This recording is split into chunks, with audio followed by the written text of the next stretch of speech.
नमस्कार साथियों, 12वीं कक्षा हिंदी विषय के अंतर्गत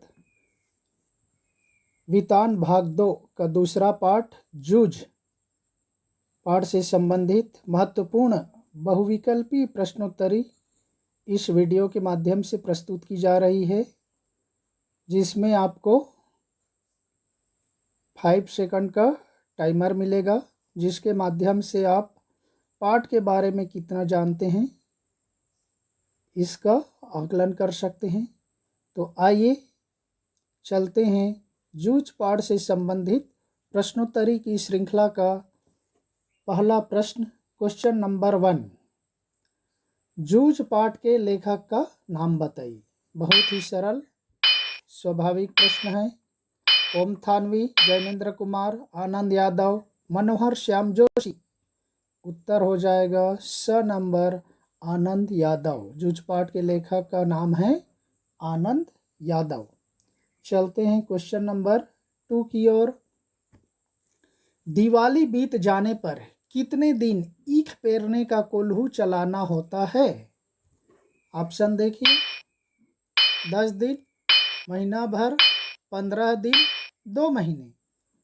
उत्तर हो जाएगा ब नंबर ऑप्शन, महीना भर। दीपावली बीत जाने पर 1 महीने ईख यानी गन्ना पेरने के लिए कोल्हू चलाने का काम किया जाता है। चलते हैं क्वेश्चन नंबर 3 की ओर। लेखक की माँ धूप में क्या कर रही थी? ऑप्शन देखिए, मिट्टी खोद रही थी, फसल काट रही थी, ईख पेर रही थी, कंडे थाप रही थी। आपको चित्र के माध्यम से भी उत्तर मिल गया होगा, क्योंकि हमारे स्टार्टिंग में ही यह चित्र भी थंबनेल में रखा गया है। तो लेखक की माँ क्या कर रही थी? कंडे थाप रही थी। और लेखक उस समय छोटा था, माँ की सहायता करते हुए बाल्टी में पानी भर करके ला रहा था। नेक्स्ट क्वेश्चन नंबर 4 में चलते हैं। लेखक के पढ़ने लिखने की बात करने पर उसके पिताजी किस तरह गुर्राता है? ऑप्शन देखिए, शेर की तरह, सुअर की तरह, बिल्ली की तरह, बाघ की तरह। उत्तर हो जाएगा ब नंबर, सुअर की तरह है। जैसे ही लेखक की माँ लेखक के पढ़ने लिखने की बात उनके पिताजी से करता है, उनके पिताजी से करते, वैसे ही उसके पिताजी मानो जो जंगली सुअर होते उसकी तरह से गुर्राने लगता। तो यहाँ पर ब ऑप्शन हो जाएगा, सुअर की तरह गुर्राना, वाइल्ड बोर की तरह अंग्रेजी भाषा में। चलते हैं 5th वन की ओर। लेखक की माँ लेखक को कितने कक्षा तक पढ़ाने की तैयारी की थी?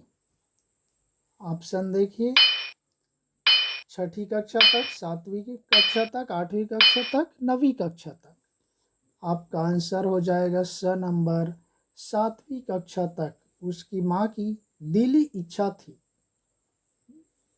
कि वह लेखक को कम से कम 7th क्लास तक, 7वीं कक्षा तक पढ़ाए। ये पेज नंबर 23 के फर्स्ट पैरा में ही दिया गया है।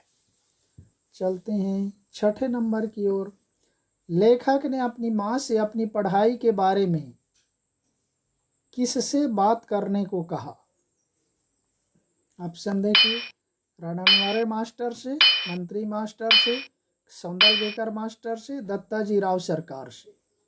उत्तर हो जाएगा द नंबर, दत्ताजी राव सरकार से। लेखक ने अपनी माँ से अपनी पढ़ाई के बारे में जो गांव का मुखिया है दत्ताजी राव सरकार, उससे बात करने के लिए कहा। 7वें नंबर प्रश्न में देखते हैं। लेखक के दादा सारे दिन बाजार में किसके पास गुजार देता है? ऑप्शन देखिए, रामबाई के पास, रखमाबाई के पास, श्यामबाई के पास, गीताबाई के पास। उत्तर हो जाएगा ब नंबर, रखमाबाई के पास। वह कहने लगते, पेज नंबर 23 का सेकंड पैरा में ही है, लेखक के दादा गांव में कोई काम वाम नहीं करते, इसके बदले में वे बच्चों को काम दे देते, उनकी पत्नी को काम दे देते और वे स्वयं दिन भर बाजार में रखमाबाई नाम की एक महिला है उसके पास गप्पे लड़ाकर समय व्यतीत कर देता था। चलते हैं 8वें नंबर प्रश्न की ओर। लेखक कौन सी कक्षा की परीक्षा की तैयारी करना चाहता था? ऑप्शन देखिए, 5वीं कक्षा, 6वीं कक्षा, 7वीं कक्षा, 8वीं कक्षा। उत्तर हो जाएगा अ नंबर 5वीं कक्षा, क्योंकि लेखक पिछले साल 5वीं कक्षा में परीक्षा नहीं दे पाया था, इसलिए वह अपने पिताजी से निवेदन करके दत्ताजी राव सरकार की सहायता से फिर से 5वीं कक्षा की परीक्षा की तैयारी करना चाहता था। चलते हैं 9वें नंबर प्रश्न की ओर। लेखक की पाठशाला कितने बजे खुलती है? ऑप्शन देखिए, 10 बजे, 11 बजे, 10:30 बजे, 11:30 बजे। ऑप्शन हो जाएगा स नंबर 11 बजे। पेज नंबर 26 चित्र के ऊपर में दिया गया है। लेखक की पाठशाला यानी लेखक का विद्यालय 11 बजे खुलती है। चलते हैं 10वें नंबर प्रश्न की ओर। लेखक के पिताजी ने लेखक को 11 बजे तक कौन सा काम करने के लिए कहा?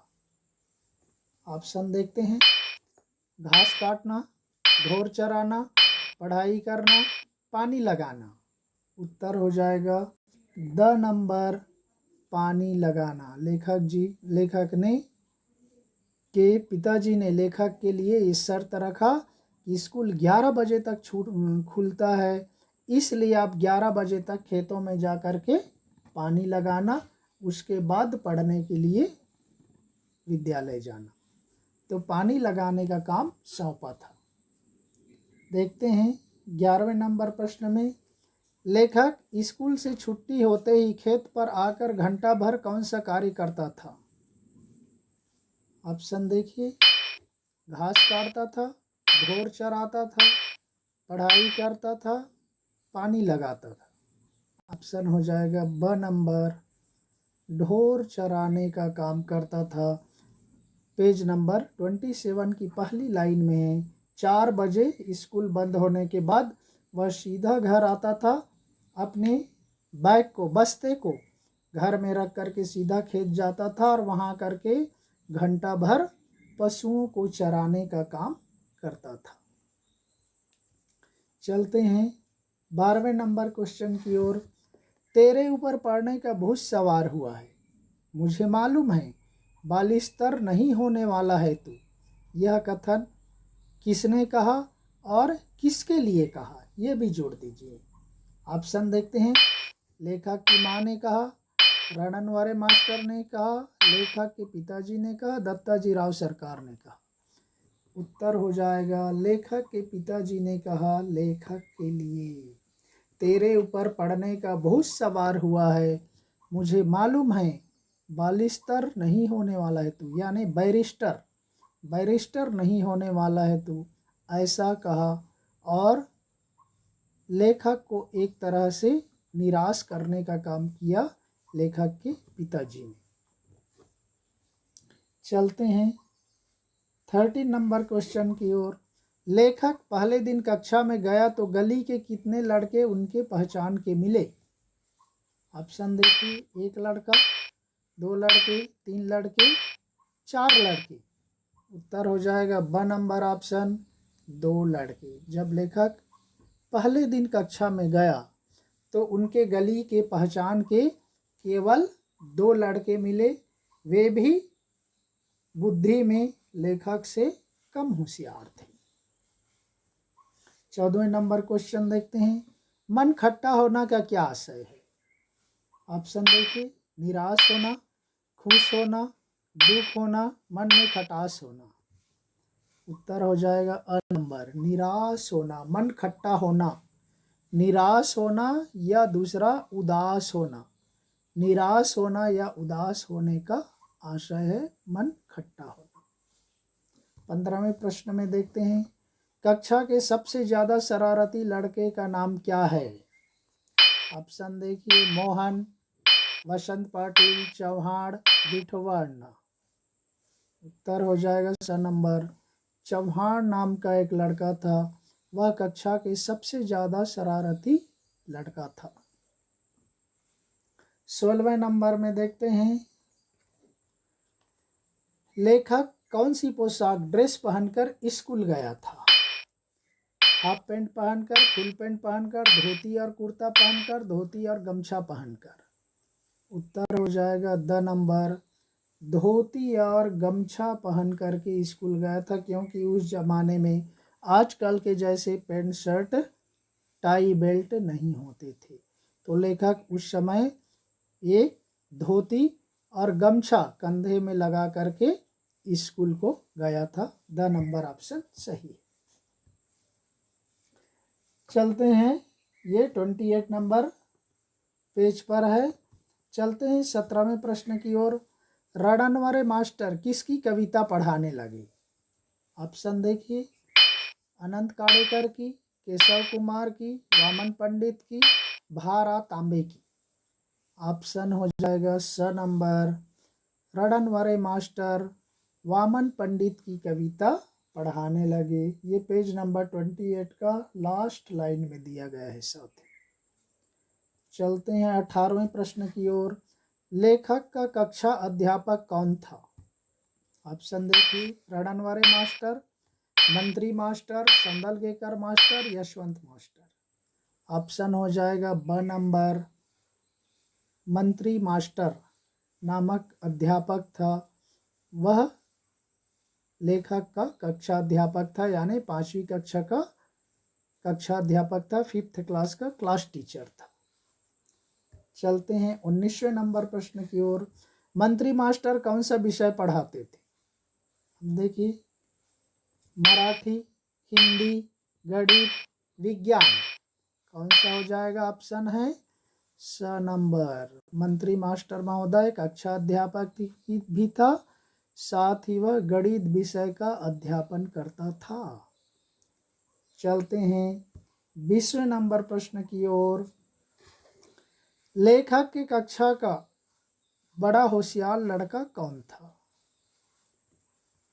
ऑप्शन देखिए, स्वयं लेखक, ब चौहान, तीसरा मोहन, चौथा वसंत पाटिल। उत्तर हो जाएगा द नंबर, ये पेज नंबर 30 में दिया गया है, पहली लाइन में है। लेखक के कक्षा का बड़ा ही होशियार इंटेलिजेंट लड़का था, उसका नाम है वसंत पाटिल। चलते हैं 21 क्वेश्चन की ओर। वसंत पाटिल नामक छात्र शारीरिक रूप से कैसा था? ऑप्शन देखिए, बहुत मोटा, दुबला पतला, बहुत ऊंचा, बहुत पतला। उत्तर हो जाएगा ब नंबर, दुबला पतला। वसंत पाटिल शारीरिक रूप से बहुत दुबला पतला था, लेकिन पढ़ने में बहुत होशियार लड़का था। चलते हैं 22 नंबर क्वेश्चन की ओर। लेखक की कक्षा का मॉनिटर नायक कौन था? ऑप्शन देखिए, वसंत पाटिल, चौहान, मोहन, स्वयं लेखक। उत्तर हो जाएगा अ नंबर, वसंत पाटिल। लेखक के कक्षा का मॉनिटर नायक बनाया गया था उसी वसंत पाटिल को, जो 5वीं कक्षा का सबसे ज़्यादा होशियार लड़का था, सबसे ज़्यादा इंटेलिजेंट स्टूडेंट था। चलते हैं 23 नंबर क्वेश्चन की ओर। मास्टर जी लेखक को क्या कहकर बुलाने लगे? ऑप्शन की ओर देखते हैं, वसंता, किशनदा, आनंदा, मोहनदा। उत्तर हो जाएगा स नंबर, आनंदा। मास्टर जी लेखक को आनंदा कह करके बुलाने लगी। घर में कभी कभी उसकी माँ भी आनंदा कह करके बुलाती थी। अब स्कूल में उनके मास्टर जी भी आनंदा कहकर बुलाने लगे। आगे देखते हैं 24 की ओर।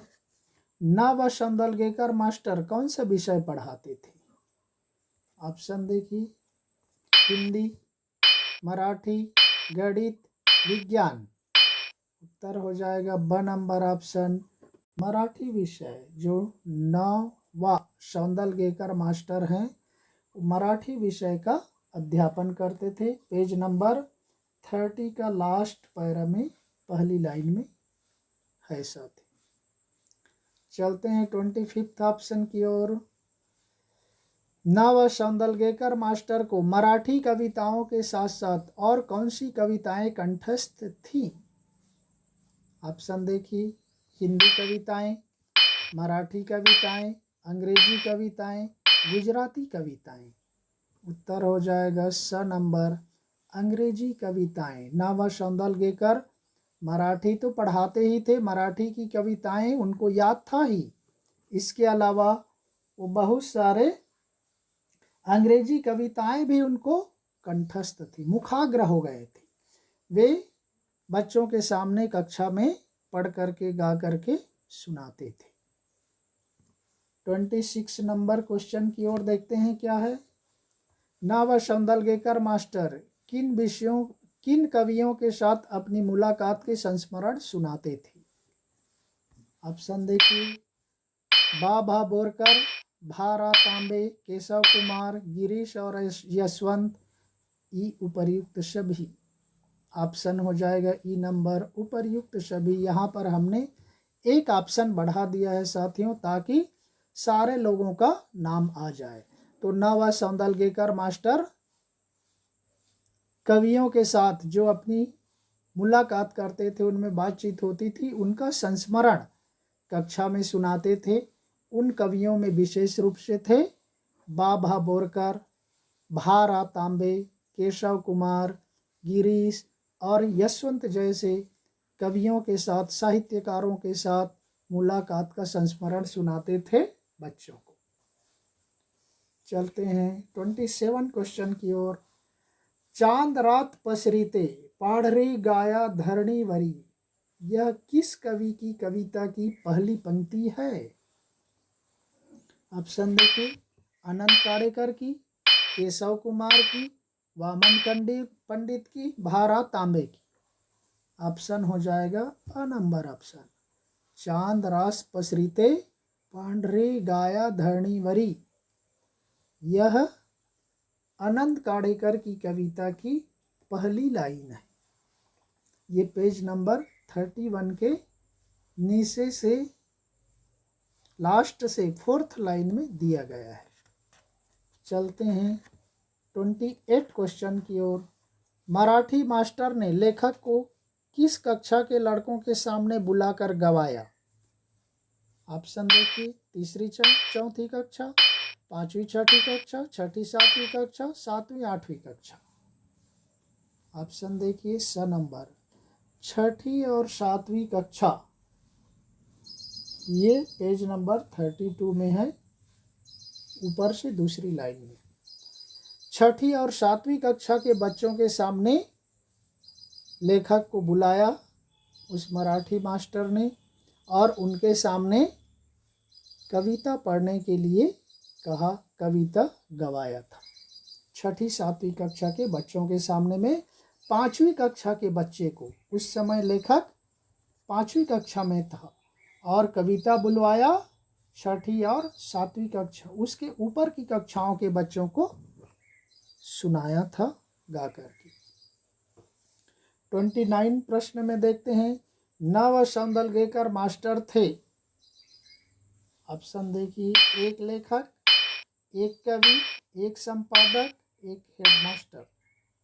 आंसर हो जाएगा ब नंबर, एक कवि। ना संदलगेकर मास्टर स्वयं एक कवि थे, वह कविता करते थे, इसलिए कवि सम्मेलनों में, कवि गोष्ठियों में जाते थे, कवियों के साथ बैठते थे, और उन्होंने भी कई कविताएं लिखी थी। उनको वह कक्षा में समय समय पर सुनाया करते थे, जिससे लेखक और उसके सहपाठी उनको सुन करके मोटिवेट होते थे, प्रभावित होते थे। तो मन्ना व सौंदलगेकर मास्टर केवल एक मराठी मास्टर ही नहीं थे, बल्कि एक कवि भी थे, कविता लिखते थे। चलते हैं 30 नंबर प्रश्न की ओर। मराठी मास्टर ने अपने घर के दरवाजे पर छाई हुई किस बेल पर एक कविता लिखी थी? बेल का नाम बताइए। चमेली, मोगरा, सेवती, मालती। ऑप्शन हो जाएगा द नंबर। ये पेज नंबर 32 का जो चित्र है उसके जस्ट दूसरी लाइन में दिया गया है साथियों। मराठी मास्टर ने उनके घर के दरवाजे पर जो मालती की बेल है, मालती की लता है, उस पर उन्होंने कविता लिखा था। उसको सुन करके लेखक के मन में आत्मविश्वास ज़्यादा बढ़ गया। उनको भी लगने लगा कि ये कवि होते हैं, मास्टर होते हैं, वे भी हाड़ मांस और क्रोध लोभ का मनुष्य ही होता है। ऐसे तो मैं भी कविता लिख सकता हूँ, क्योंकि उनके खेत के आसपास बहुत सारे ऐसे दृश्य थे। उनकी कल्पना करने लगा और लेखक को कविता लिखने की ओर मुड़ना पड़ा। यानी उससे प्रभावित होकर लेखक भी कविता लिखने लग गया। चलते हैं 31वें प्रश्न की ओर।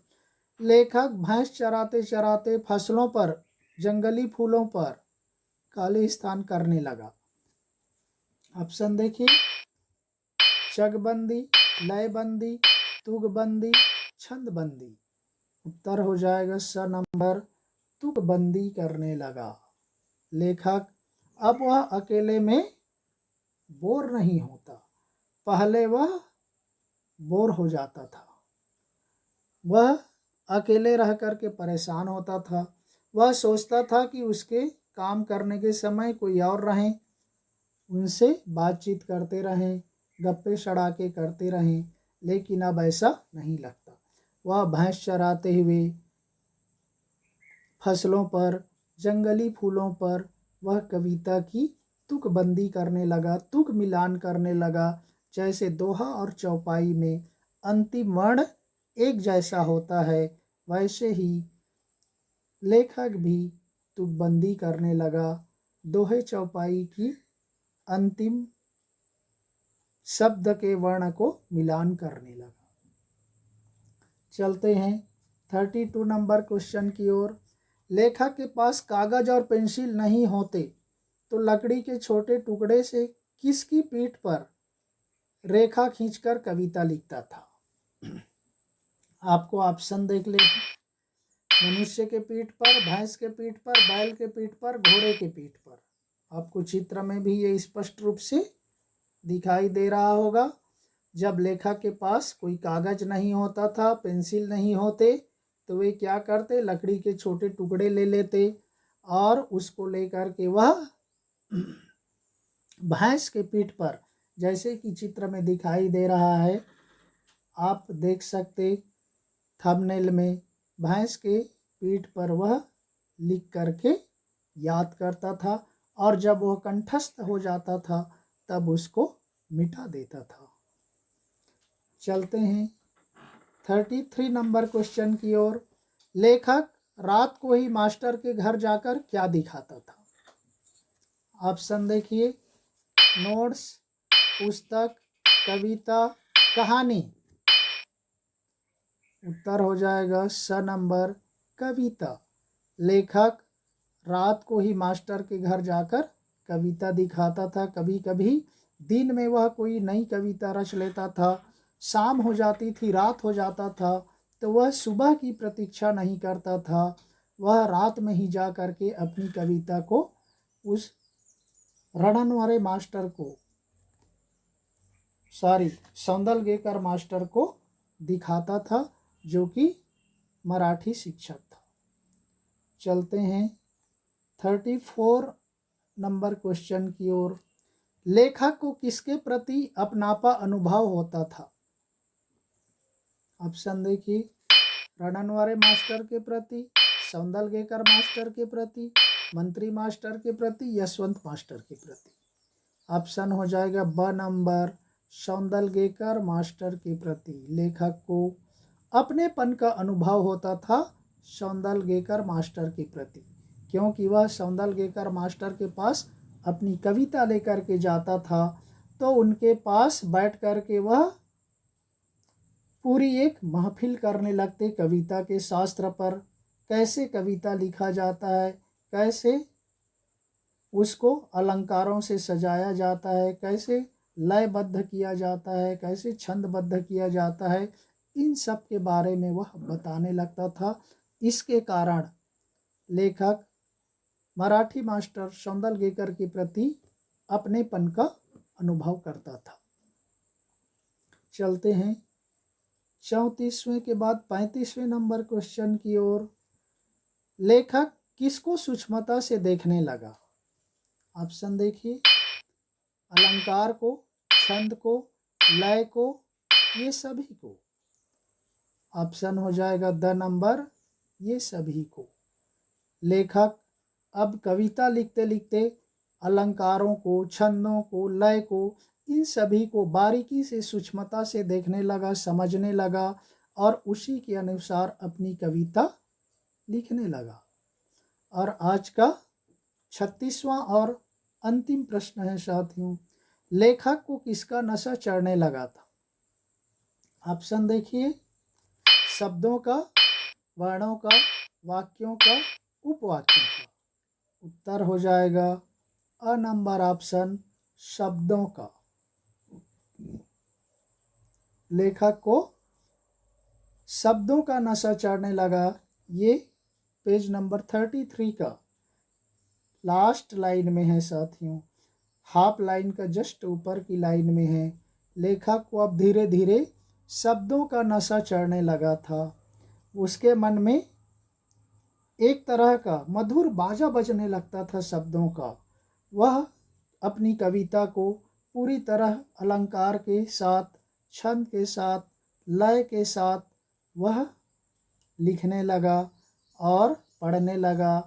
कविता को पढ़ कर के मानो उसके मन में एक मधुर आवाज़ बजने लगता था।